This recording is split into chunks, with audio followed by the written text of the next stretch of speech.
ವಿಫಲತೆಯನ್ನು ಹೇಗೆ ಎದುರಿಸಬೇಕು?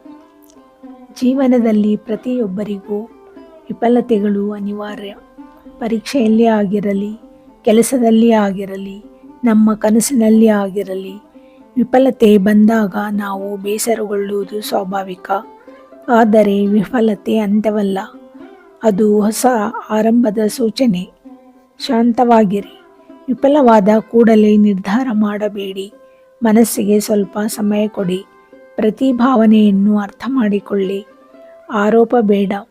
ನನ್ನಿಂದ ಆಗುವುದಿಲ್ಲ, ನಾನು ಸುಸ್ತು ಎಂದು ಹೇಳಿಕೊಳ್ಳಬೇಡಿ.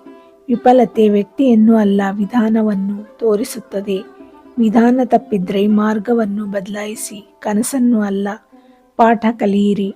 ಪ್ರತಿ ತಪ್ಪಿತಸ್ಥನಿಂದ ಹೊಸ ಪಾಠ. ಎಲ್ಲಿ ತಪ್ಪಾಯಿತು, ಏನು ಸುಧಾರಿಸಬಹುದು, ಇವುಗಳನ್ನು ಬರೆದಿಟ್ಟುಕೊಳ್ಳಿ. ಮತ್ತೆ ಪ್ರಾರಂಭಿಸಿ. ಒಮ್ಮೆ ಬಿದ್ದರೂ ಮಗ್ಗಲಾಗಿ ನಿಲ್ಲಬೇಡಿ. ಎದೆಗಿರಿ, ಮತ್ತೆ ಪ್ರಯತ್ನಿಸಿ.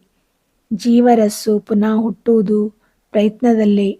ಸಕಾರಾತ್ಮಕ ಕಥೆಯ ಜೊತೆ ಇರಿರಿ. ನಮ್ಮನ್ನು ನಂಬುವವರ ಜೊತೆ ಮಾತನಾಡಿ. ಪ್ರೇರಣಾದಾಯಕ ಪುಸ್ತಕ, ವಿಡಿಯೋಗಳು ನೋಡಿ. ನಕಾರಾತ್ಮಕ ವಿಚಾರಗಳಿಗೆ ಸಾಮ್ರಾಜ್ಯ ಕೊಡಬೇಡಿ. ನೆನಪಿರಲಿ, ಎಷ್ಟು ಬಾರಿ ಸೋತರೂ ಒಮ್ಮೆ ಗೆದ್ದು ತೋರಿಸಿದ್ರೆ ಸಾಕು. ನಮ್ಮ ಧೈರ್ಯವೇ ನಮ್ಮ ಗೆಲುವಿನ ದೊಡ್ಡ ಹತ್ತುಕುಂಟೆ. ವಿಫಲತೆಗೆ ಒಂದು ಹಂತ, ಆದರೆ ಯಶಸ್ಸು ನಮ್ಮ ಗುರಿ. ನಂಬಿಕೆಯನ್ನು ಹೃದಯದಲ್ಲಿ ಹೊತ್ತು ಹೆಜ್ಜೆ ಹೆಜ್ಜೆಗೆ ಮುಂದುವರಿಯೋಣ. ಧನ್ಯವಾದಗಳು.